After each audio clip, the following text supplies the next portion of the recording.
Veids Barons LC komanda, kas spēja no -15 panākt +13 un beigās komfortablu uzvaru ar 78-65 ar mani kopā, kurš gan cits, ja ne Kaspars Kambala, kuram 21 gūtais punkts savā dzimtajā pilsētā. Kaspar, atceries, lielajā puslaika pārtraukumā es tev teicu, novēlu tev nonākt uz pēcspēles interviju spēlēt, tā apsveic. Tu šeit teici, Kaspar, kas notika ar jums spēles gaitā, ko jums pateica treneris Galvanauskas puslaika pārtraukumā?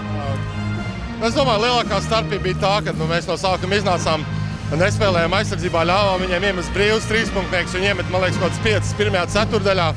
Un arī no sākuma es neizmantoju pareizi to double team, ka viņi nāca man uz dublu, es griezos, nevis gūt tur vieglākus punktus un sākām gūt punktus no iekšas, tad arī atvēra spēli no āras un galvenais aizsardzībā. Kaspar, tev tu nebija savā ziņā pārsteigts, ka spēles gaitā pēkšņi tev sāk sekt tikai viens pretinieks. Spēles sākumā viņa dubli bija veiksmīga, pēkšņi tev 1-1 un tu to ļoti labi izmantoji. Man liekas, ka vienkārši viņi to dubli taisīja, kad es jau pagriezos. Bet tad es negriezos, es vienkārši iespiedu un uzreiz jau lecu gaisā un griezos gaisā. Ja es būtu griezies, tad viņiem laiks atkal uztaisīt to dubli, bet vienkārši bišķi ar pieredzi un mazām viltībām mēģināja izmantot. Kaspar, šī ir pirmā uzvara pie trenera Agara Galvanauskas, šī ir kopumā 6. spēle. Kas ir varbūt savādāks pie trenera Galvanauska nekā tas bija pie trenera Tetera? Dažs, protams, sastāvs ir izmainījies, tas vislielākais, viskrasākais.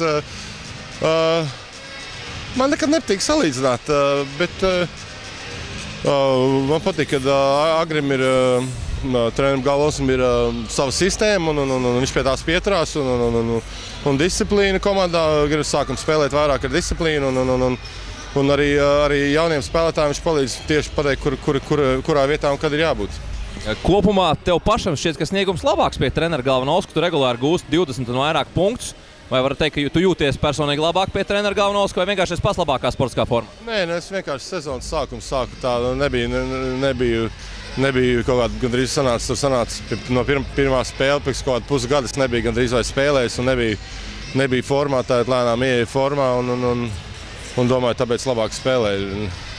Kā tev vispār patīk spēlēt savā dzimtajā pilsētā? Šodien izskatās, ka tu izbaudīji šeit spēlēt, uzdejo pie orķestra dziesmas 21 punktus. Kā ir būt Jelgavā?